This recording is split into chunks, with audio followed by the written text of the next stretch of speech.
Meet inspectors, don't even fart. Hello, my name is Will, and this is Exploding Helicopter, the podcast celebrating the finest in films where helicopters explode. Now, in April this year, one of my favourite actors, Brian Dennehy, sadly passed away. 6'3", barrel-chested and with a booming voice, you could never fail to notice him whenever he turned up on screen. But what was also impossible to ignore was his acting talent. Despite his imposing physique, he was an actor capable of great range and subtlety, somebody who could be charismatic, charming, comedic, just as easily as he could be threatening or intimidating. So on this show, I wanted to pay my own tribute to the great man by looking at one of his films, 1990's The Last of the Finest. To help me review the film, I'm joined by a man who, whether he's first, second or last, is always one of the finest. With me today is Matt Poirier from the DTV Connoisseur. Welcome back to the show, Matt. Thank you. Thank you for having me back, Will. It's always a fun time.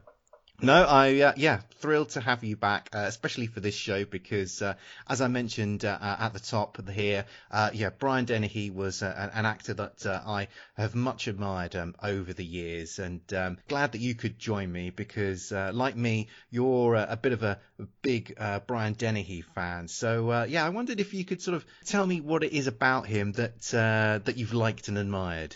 So, when I first found out that there was a Brian Dennehy. I think I remember seeing FX or, ads for FX, and FX2 with Brian Brown. But I believe he was on a TV talk show here in the United States. It might have been Donahue or one of the daytime ones where he talked about playing John Wayne Gacy, in To Catch a Killer. And I was like pulled in by this. And of course he said John Wayne Gacy wasn't happy. So I tracked the movie down. I saw it and I couldn't believe it. For me, it was the scariest movie I still kind of think of it as the scariest movie I've ever seen. And that performance was one of the scariest. And that's kind of always struck. I mean, he's played a few characters, not as bad as John Wayne Gacy, but there was the movie Gladiator that he did with Yes. Yeah, so Cuba Gooding Jr. Not to be confused with the Russell Crowe. The Russell Crowe one. But that he was really great in that one. And then also there was the sports channel here in the United States, ESPN. They were trying to make their own movies for a period, and they did a movie based on a book called A Season on the Brink about this really kind of boorish, horrible kind of college basketball coach here in the United States, Bobby Knight, who was really successful, but also was just really not a nice person. And he played that character as well. And it just, these, like you talked about his size and his bigness, but he also had a way of using that to be, menacing when he needed to be, but also, giving characters a certain humanity when he needed to as well. And that presence on screen, I think it never left me, from a young age. And so whenever I see him in anything, it's just, I'm always drawn to it, and I'm always excited to see his name on the tin for sure. Yeah, and that performance that he gives in To Catch a Killer as John Wayne Gacy, I mean, it's absolutely fantastic. And I completely agree with what you say. I mean, I think about how he uses his body as an actor. I mean, he's got an incredibly charismatic voice, but also he also is such a great physical actor because in that film, or where it's a sort of TV, I think it's a 2-part TV miniseries, and within that he's trying to like charm and lure these young men who he's ultimately going to kill. So you sort of see him full of trying to be this sort of charismatic charmer. He's full of sort of bonhomie. There's a sort of air of sexual suggestion there. And then at other moments in the film he's trying to intimidate people and he's using his size in a different way. And then later when the police are investigating these crimes and they're sort of interested in him, he's trying to be sort of at different moments he's trying to be sort of charming and kind of joshing along with the police. And I think that TV movie, great microcosm of all these different things that Dennehy could do as an actor, and he's able to sort of harness them all in that particular role. And there's a real sinister quality to his performance in that film, which really reminded me very strongly of sort of Anthony Hopkins or turn in Silence of the Lambs, or Brian Cox's actually performance of the same character in Manhunter. Yeah, and I think that's the thing, right, is that people always talk about that, right? They always talk about Anthony Hopkins and, that role in Silence of the Lambs is kind of being the ultimate. And I think maybe part of it because it was a TV movie. I think also too, there's this fascination with serial killers that people somehow kind of, I don't know what the right term is. I don't say they idealize them, but there's this sort of way that people kind of view them in a certain different way. And Dennehy definitely smashes that idea. Like, John Wayne Gacy is not some kind of figure to be fascinated by in To Catch a Killer. He's a brutal killer. At the same time, we see like how much of a sociopath he is. And I think it's interesting. I think, and I don't know, maybe part of it too, again, the TV movie aspect, I think, part of it. And I think people don't take Dennehy seriously the way they take Hopkins. And I think it's a shame because I agree. I think you can put his performance there up there with that. I mean, obviously John Wayne Gacy didn't like it. He had an image he was trying to put out there of himself. He's this charmer still, even throughout his time in prison before he was executed. He was trying to continue to put out this image that he could charm people, and he did not like the performance that Dennehy did, which I think should speak to it. I mean, if the serial killer doesn't like your performance of them, that probably says you did a good job with it. Yes. Yeah, I mean, Dennehy's it's a bit of a strange career in the sense of the fact that I don't think his screen career, either in TV or film, was really ever quite matched the heights of his talent. And, Dennehy was also a very, very well-regarded stage actor as well. He won 2 Tonys in his career, which is the theatrical equivalent of the Oscar, and he clearly had great talent. And there's lots of actors who have come off the stage and become very big screen actors. We've already mentioned Anthony Hopkins. There is a prime example of somebody who made that transition from stage to screen. But somehow Dennehy, never really managed to sort of become as big on TV as he clearly was in the theatrical world. Yeah, it's funny. I think it's part of it. He might fall into that trap. Michael Jai White, I saw in an interview recently, said something to the effect of, when you kick someone in the head, you get known for kicking people in the head, meaning like you get typecast as an action kind of guy. And I think him, Dennehy, for his size and his menacing quality, that I think it's like, once he got cast, I mean, he did a series of TV movies where he was, playing a detective, and I think those were relatively popular back in when the 80s and 90s, when TV movies in the U.S. were a bigger deal. He did that kind of thing, but I think from the big screen standpoint, it was, I think, a mindset of either he's going to be the big heavy or like kind of the big bad guy, or we don't want him. There's no use for him. I think, I think that's the sad part, because, in a movie like what we're going to talk about, I mean, he can carry a movie. He, like you said, he's got the acting ability, and I think that's part of it. The size is a big part of it, but the fact that someone can really act like Dennehy could made him somebody that had the quality that would have been better if he'd gotten more of a chance. Okay, well, I think it's time to get stuck into The Last of the Finest. So let's hear a little bit of the trailer. Well, I don't know about the rest of you guys, but me and Ricky are going swimming. All their lives, they stood by what they believed in. Friends, family. But most of all, the law. Be inspectors! They were LA's finest. Nothing could break up this team. Until they got too close to a case no cop was supposed to solve. We went in without a backup, without a warrant, without probable cause. We're talking major drug money here. First, they lost a friend. I don't want to do it different. You have been charged with the fatality of Officer Howard Jones. I resign. That's really what you want, isn't it? Then they lost their badges. What do you think? The department is going to go after Hojo's killer? What the hell do you think that FBI guy was doing at Frank's hearing? We can only do this on our own. You gonna go out and break the law now? Turn into a vigilante? We're going to need weapons. We're gonna need money. They may be off the force, but they're a force Sanitation department! all their own. Man, if we did this every day, you know where we'd be? Yeah, we'd be dead. You're interfering in interests you don't understand, mister. Now they're going where no cop would dare. We have those weapons, and we must supply them to our friends now. You tried to hurt my family. We got their laundry money. Ride, mama, ride. No badges. I mean, with $22 million, we could buy our own country. This is the money that killed Howard. No backup. Well, if we take this money, we're no better than they are. There's no backing down. For the last of the finest.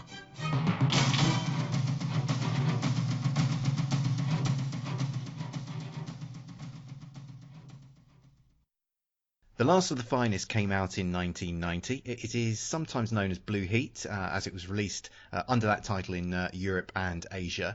The story follows Dennehy and his team of cops as they try to bring down a drug smuggling operation. However, as they continue their investigation, they find that the narcotics smuggling is all part of a much bigger conspiracy involving illegal arms sales and anti-communist guerrillas in South America. Matters are further complicated when Dennehy and his team are scapegoated by the police department for a drugs bust gone wrong. Amid the fallout, they resign from the force in order to take justice into their own hands. Alongside Dennehy, we've got a terrific cast of character actors here. So as Big Bry's cop buddies, we've got Bill Paxton, Joe Pantoliano and Jeff Fahey. Xander Berkeley also turns up in a small role, as does Brian Dennehy's daughter, Kathleen. And if you watch a lot of other 80s B movies, there are a few other familiar faces in there as well. But Last of the Finest was directed by John Mackenzie, who people may know from his work directing the spy thriller The Fourth Protocol. And he also did the British gangster classic The Long Good Friday. This film has a 5.8 rating on IMDb and a frankly ridiculous 24% user rating on Rotten Tomatoes. There wasn't a lot of votes on that, so I think perhaps statistically, perhaps that 24% is not terribly valid. Does seem absurdly low. But with all of that out of the way, Matt, what did you make of Last of the Finest? Yeah, it's interesting. I think, watching a movie like this, 10, even as recently as 5 years ago, but definitely 10, 15, compared to now in the current climate, especially in the United States, where people look at the police department. I enjoyed the movie. I really liked Dennehy. I really liked the cast. But I also couldn't help thinking, okay, taking myself back to 1990, this was very much a police kind of propaganda film, where it's like the police are outgunned in this war on drugs that was still considered a big thing. I mean, this was the Bush administration post Reagan, so he was still kind of furthering this war on drugs thing.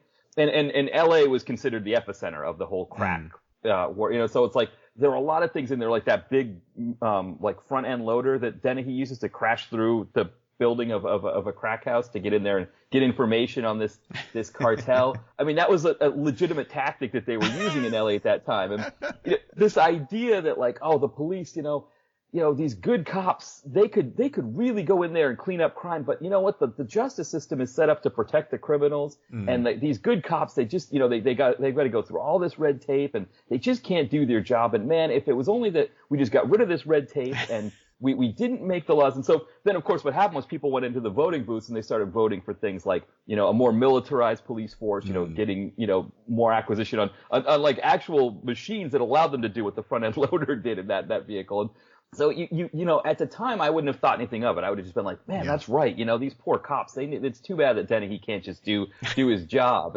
And you realize now you're like, okay, no, this was more to kind of sell us on this idea. And when Clinton comes into office in 92, one of the first things he does is sign an order that allowed L.A. to hire, I think extra tens of thousands of more cops to just sort of bolster their police force. And we found out, of course, that the people, they didn't really vet them that well. So it was like all kinds of crime and corruption was happening in L.A. kind of post Rodney King. So it's a very interesting thing to watch into that, because it's like I'm watching and I'm like, boy, I'm really enjoying a lot of this stuff. But I'm realizing too that I'm being sold on this idea that these poor cops, if we could just give them a better system, that this system in America is designed to help the criminals and not the cops. And so and I think they kind of tried to parse it a little bit by shoehorning in that whole Iran-Contra thing at the end. But it's a fun actioner for sure. I think if you just know you're being sold something that's not real, you can kind of divorce that part and enjoy the explosions and the shootouts and things like that.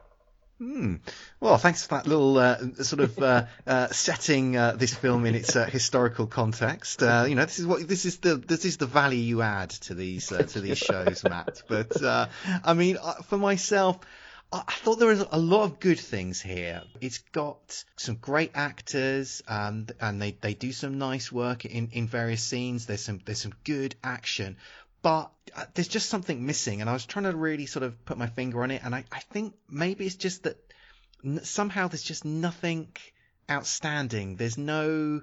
I don't think there's any great scene where you would just sort of like, oh yeah, I saw this film the other day, and it's got all these actors in, and but there's this one scene, this fantastic scene where X happens. But and I think Last of the Finest just lacks that one sort of element that just sort of really sparkles and really makes it stand out. So I mean, it's really good. It's good. It's it's almost very good, but I couldn't really. Solid basically is the word that comes to mind, and even that maybe slightly undersells it, because I think this is solid in the best possible way. But I don't know. Do you think I'm missing out on something here? No, I agree with you. I mean, I think for me, sort of the two big scenes are the beginning, where they raid the meatpacking plant, and the very end, which we'll talk about. And it feels like in the middle there's a lot of just these little kind of middling action scenes that if you're watching a 5-act television show, wouldn't be the worst thing in the world. That'd be the kind of thing that would get me to come back after the commercial with something like that. But in a film, I mean, honestly, I thought this was a TV movie until I heard Dennehy swear in the first few minutes. And I looked it up and I realized this was an Orion, which it actually kind of makes sense that it was Orion, because we know Orion didn't do the best work towards the end there. And maybe they were trying to split the difference. Maybe they thought this would be something that they could pitch on television as well. I don't know, but you're right. It feels like they have these really great bookends, and then in the middle there's just a lot of these little tiny things that for a feature film don't really carry it. Yeah, and I mean, let's dig into some of those sort of elements a little bit, because there are a couple of interesting aspects to the plot here in what is otherwise kind of quite a sort of routine cop thriller about police trying to sort of bust a drugs smuggling operation. And the first of them is that there's this a very clear sort of moralistic tale that's trying to be told here. So there is a subplot that involves a huge haul of drug money that the cops come into possession of. This is after they've resigned from the force in disgust at being prevented from going after these guys properly. And this means then that we sort of have a bit of a debate between the cops and their families about whether they keep the money or not. And for me, Matt, I'll just lay my cards on the table straight away. I just didn't quite think they made that aspect of the film work. And I think where it went wrong for me was it just never really felt like these men would make the wrong choice. I don't know if that chimes with you. Yeah, and I think the other problem with this is that this situation happens at the hour-and-a-half mark. So it's not like the film is sort of like, okay, at the half-hour mark, maybe they get wind that these drug dealers are going to come in with all this money, and that's their plan, is to steal the money. And then as the film goes on, it's more of a crisis of conscience, and the drug dealers are coming after them, and that's where the action happens. It's more like at the hour-and-a-half mark, you're thinking either A, they steal the money and you wrap up with this nice crane kind of overhead shot of them relaxing in Cabo or someplace nice, and they did okay, and we think, okay, that's great, roll credits, or they steal the money and they're using it as a way to get the criminals maybe, or and the fact that there was this debate over it, you're right, it didn't fit at the 90-minute mark. It felt like either this is the movie and that this should be happening way before that, or this isn't the movie, and you're right. It shouldn't even be a debate. It's more like we're going to use this money as a way to lure the criminals out, and that's how we're going to catch them. Yeah, I mean, because we've seen in an earlier scene, these men resigned on principle about not being able to sort of go after these criminals. So it just doesn't. They're not. It's not the idea that they would be tempted to keep the money is just not sufficiently established in the film. There's various ways they could have done it. Maybe one character, maybe they could have set one character up to be, the guy who's really arguing for for them to keep the money. And so then there's a tension between the group as they try to sort of resolve that particular issue. And it just leads to, just the film sort of spins its wheels a little bit in that section, because as I say, I just don't really see that it's going to go in any sort of interesting direction. But there was another aspect to it that I did find.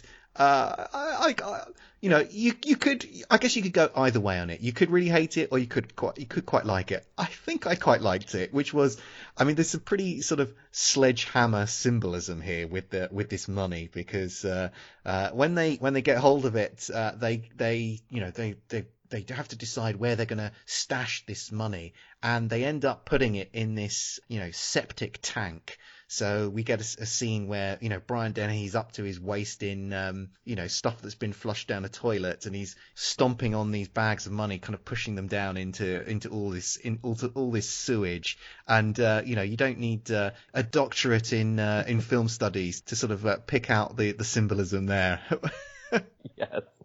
Yeah, I mean, this movie had a lot of it, right? They had a lot of that kind of stuff in there, the money is definitely dirty money, and we're going to talk about probably how that ends up kind of, yes. What happens at the end of the film with that. Just the fact that they choose football, American football as the sport, as opposed to, softball. Normally you'd be doing a softball league with your guys, and they choose football as a way to show that these are kind of rough and tumble blue collar guys that are just in there trying to do the right thing for everybody. And look at these all-American boys out there throwing the football around. And, and the DEA agent are playing against them, and now they start giving forearm shivers and, taking them down.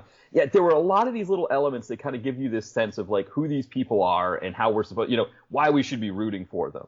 Yeah, you mentioned the football aspect, and just to explain that for anyone listening, there's a I don't even know if it's a subplot that runs through this film. There's where we see sort of Brian Dennehy. He's part of a L.A.P.D. American, I don't know what you call it, touch football team, and they're playing different at different points in the film. They play different law enforcement departments and divisions. And the film, I thought the opening scene was absolutely fantastic, where we sort of drop in on Dennehy, and everyone's like looking at him with focused attention, and he's giving them this briefing, which, because we know they're cops, we kind of think, they must be about to go and kick in someone's door. But actually, he's really just briefing them for, the next play that they're going to be doing in this football match that they are in the midst of. And I have to say, I want to see Brian Dennehy make a American football movie. Like, I don't care that he was in his 50s or something when he made this. I want to see him making, his kind of work touch football team movie.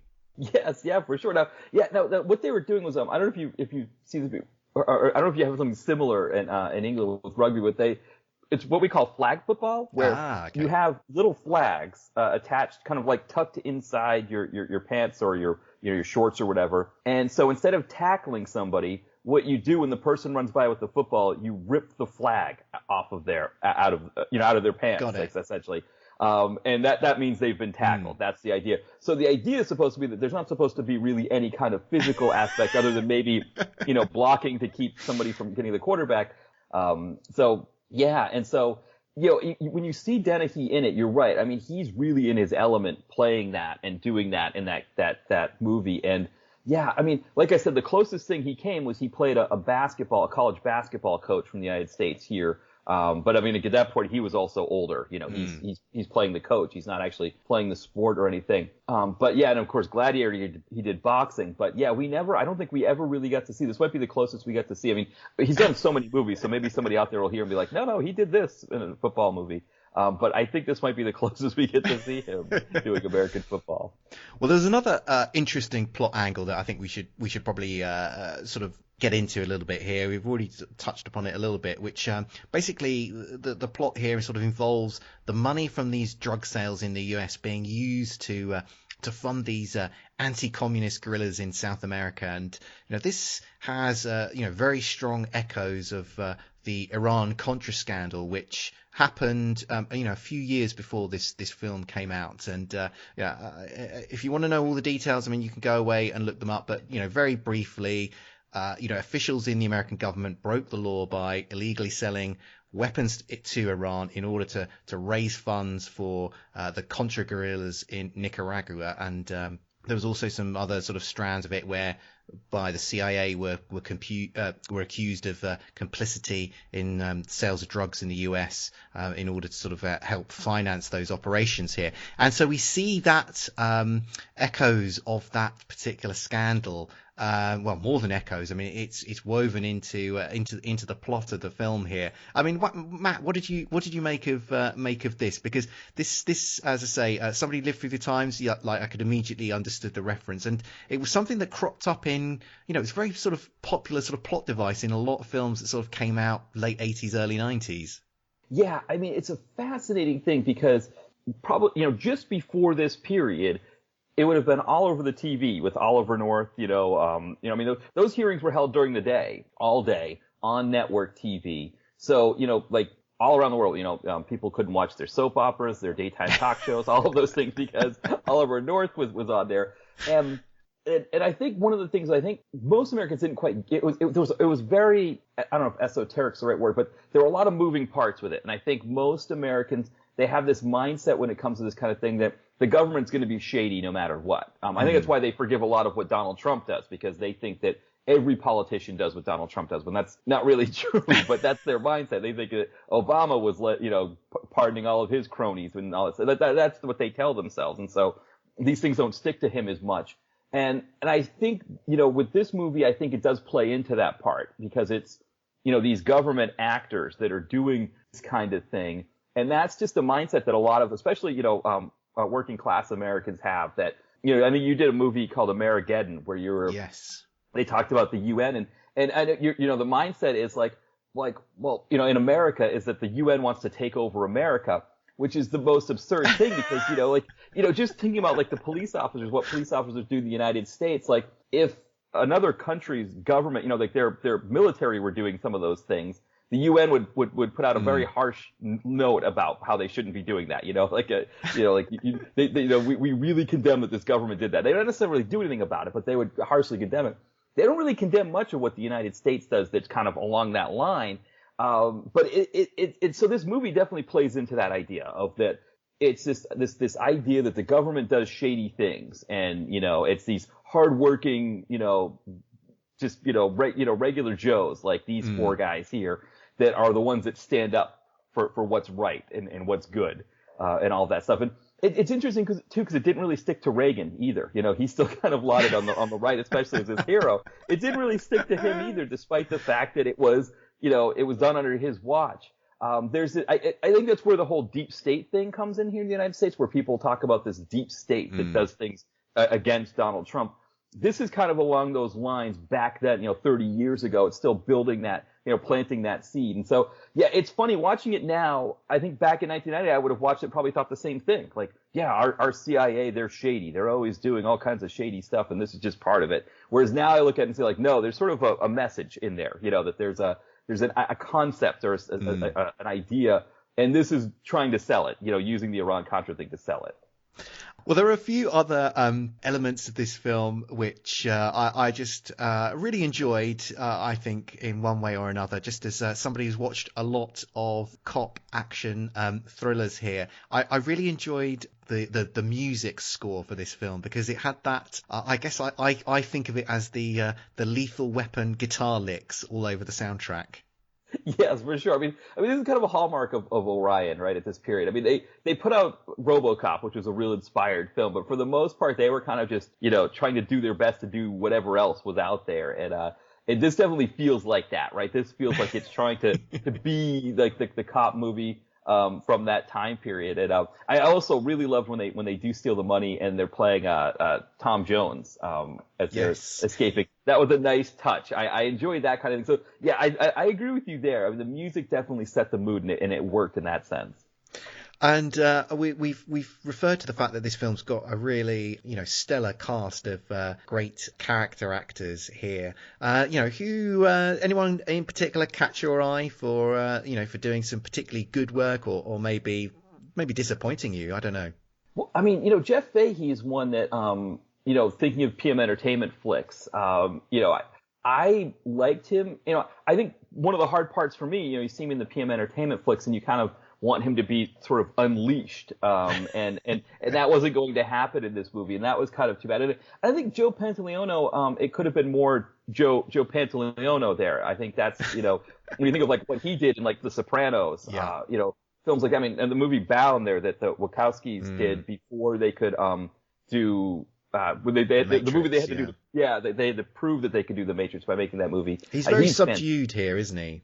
Yeah, it's almost like, and we're used to seeing a little bit more Joe Pantoliano. I just think of him in The Sopranos. That one season that he was in there, he was fantastic. One of my favorites is they call his phone and you get his voice message, and he says something along the lines of like, "Please leave your number because I have no time to look up phone numbers." And it was just like perfect in that character. He says it perfectly. And yeah, I think, this character here, it's almost like they didn't know what they wanted to do with him. And maybe it wasn't, they weren't expecting to get an actor of the caliber of Joe Pantoliano to play the part. So it's kind of like, if this is just a one-off guy, who's not really, known for a lot, this is the part we write for him. And then it turns out it's Pantoliano. And then it's like, well, they can't really change it. Maybe that's what happened.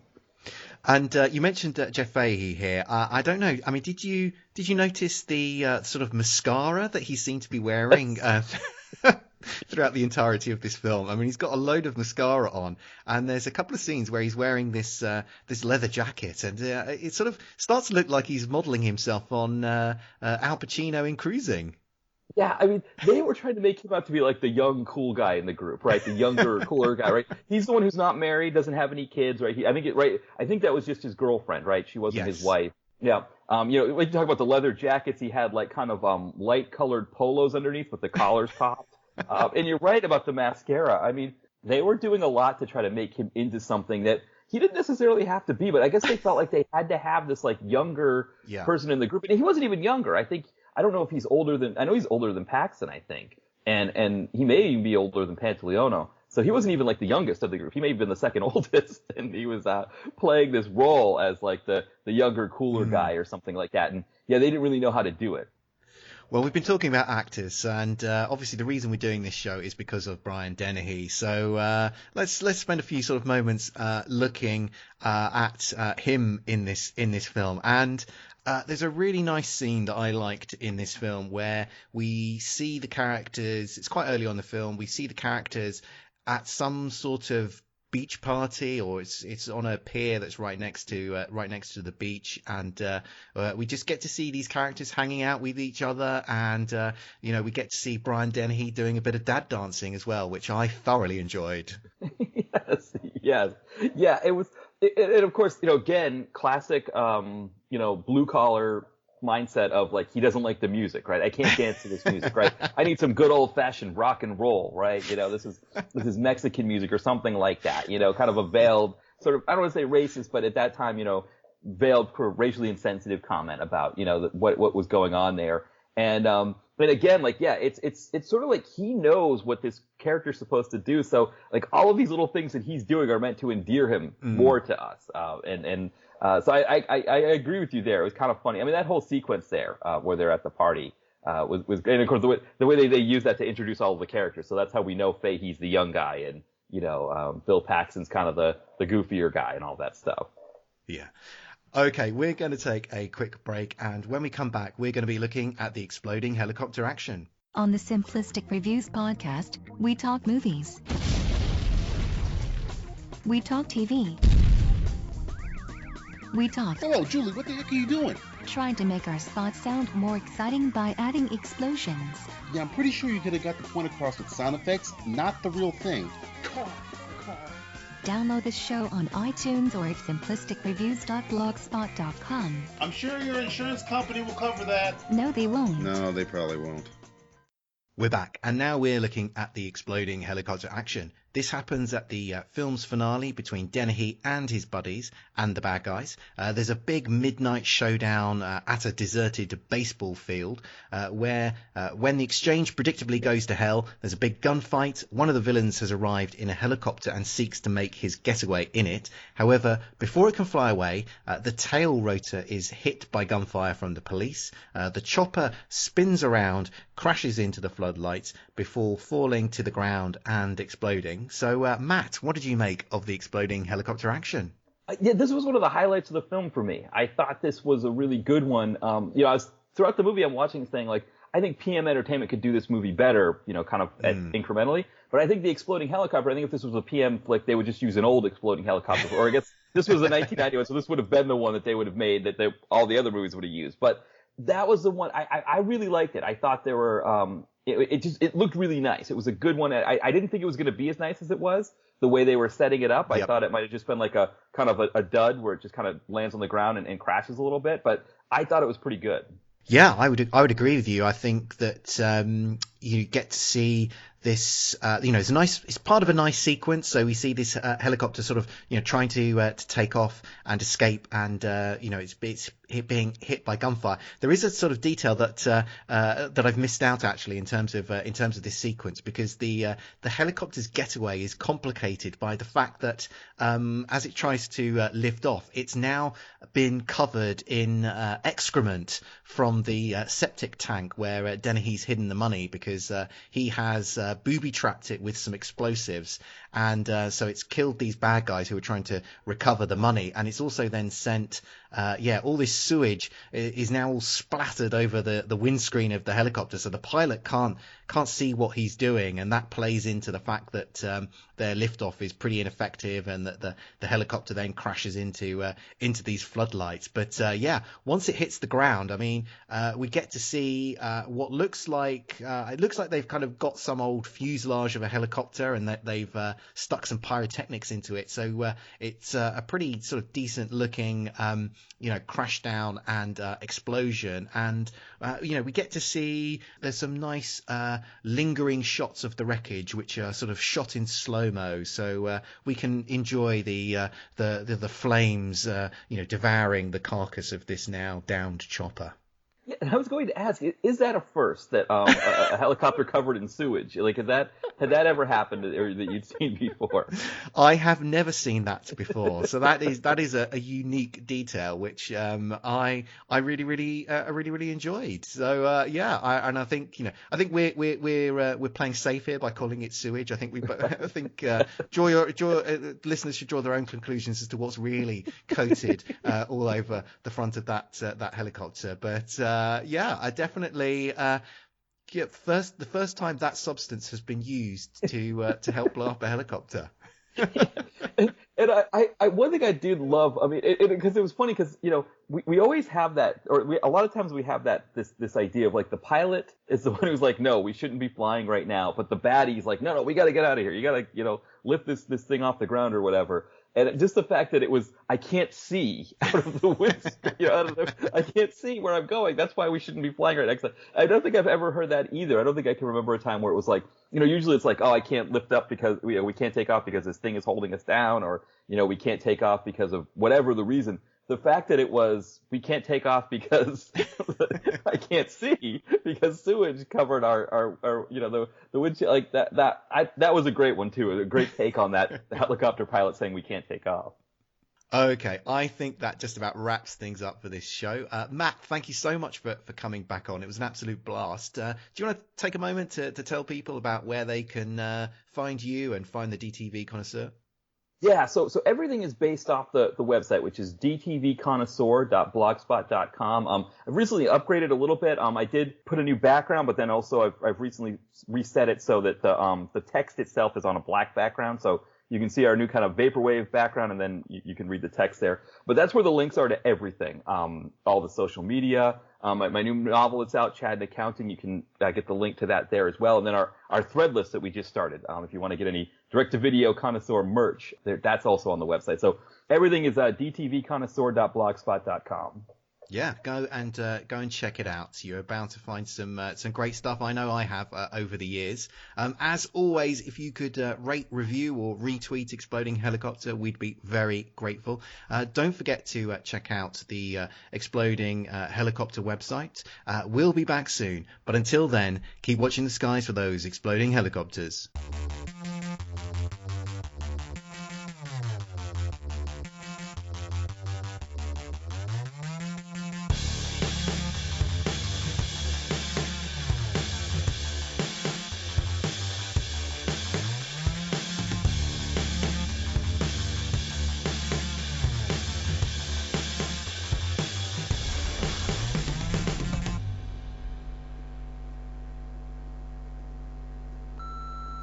This podcast is a proud member of the Lamb Podcasting Network. Find the network at largeassmovieblogs.com.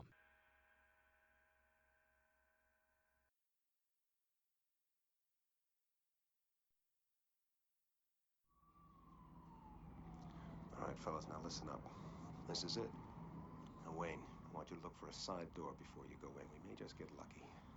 All right, Ricky, you gotta be ready to move, boy. I may have to come to you before I really want to. Hojo, now Ricky will be there to cover you. I expect him to be all over me like a cheap overcoat. So one of you guys should be open. All right, we all know what it took to get here. We know we're the best. Now we've got to prove it. Let's go.